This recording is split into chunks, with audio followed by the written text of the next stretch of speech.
Salam sejahtera dan selamat malam kepada semua pendengar.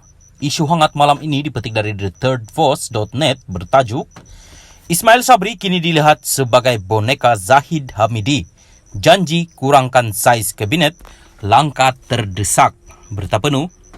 Tindakan Ismail Sabri mengusulkan pembubaran parlimen pada musim tengkujuh atas desakan Presiden UMNO menyebabkan ramai menggelarnya sebagai boneka Datuk Seri Dr. Ahmad Zahid Hamidi. Janji Datuk Seri Ismail Sabri Yaakob bahawa beliau akan mengurangkan anggota kabinetnya jika kembali dipilih sebagai Perdana Menteri tidak membawa sebarang makna. Malah janji ini boleh ditafsirkan sebagai satu lawak jenaka, memandangkan Ismail Sabri berpeluang dulu untuk mengecilkan saiz kabinet tetapi tidak berbuat demikian kerana ingin kekal berkuasa. Kabinet yang dibentuk oleh Ismail Sabri selepas langkah Royal Chulan sekadar melibatkan beberapa watak baharu dan lebih bersifat rombakan kepada kabinet yang dibentuk oleh Tan Sri Muhyiddin Yassin. Secara efektif, pentadbiran Ismail Sabri mengekalkan dasar sokakan, kuasa dan kedudukan yang diamalkan oleh pentadbiran Muhyiddin dan mengekalkan pemberian jawatan secara berleluasa kepada ahli parlimen blok kerajaan. Terus terang, Ismail Sabri diberi peluang untuk mengecilkan saiz kabinet apabila Pakatan Harapan bersetuju untuk memasuki MOU bersama kerajaan demi menstabilkan politik tanah air. Namun daripada mengecilkan saiz kabinet, Ismail Sabri bertindak melantik 4 duta besar bertaraf menteri dan 2 penasihat khas kepada Perdana Menteri. Bukan hanya pelantikan itu membazir dana negara daripada luahan netizen, duta-duta ini tidak mampu berfungsi tetapi terus dibayar gaji.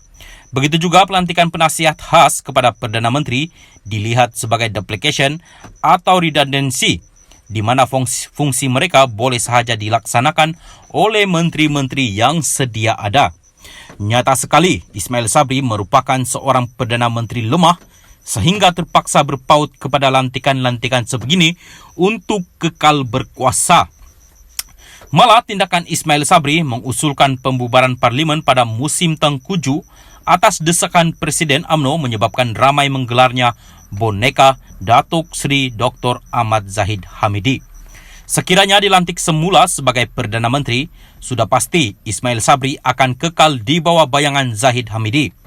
Barisan Nasional tidak mungkin menang lebih dari 35 kursi pada pilihan raya umum ke-15 dan perlu bekerjasama dengan parti-parti politik lain sekiranya ingin terus terlibat dalam kerajaan.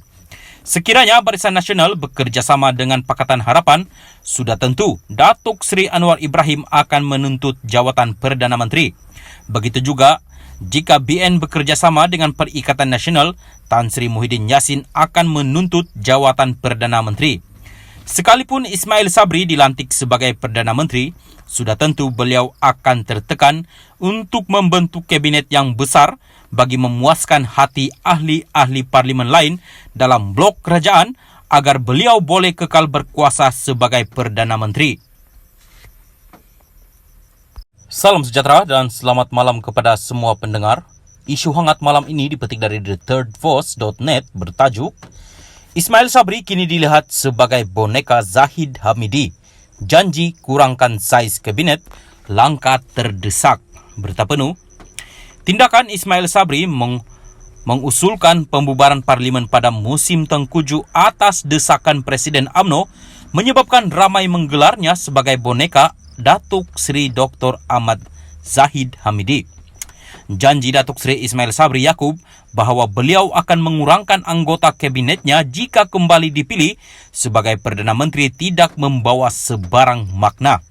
Malah janji ini boleh ditafsirkan sebagai satu lawak jenaka, memandangkan Ismail Sabri berpeluang dulu untuk mengecilkan saiz kabinet tetapi tidak berbuat demikian kerana ingin kekal berkuasa.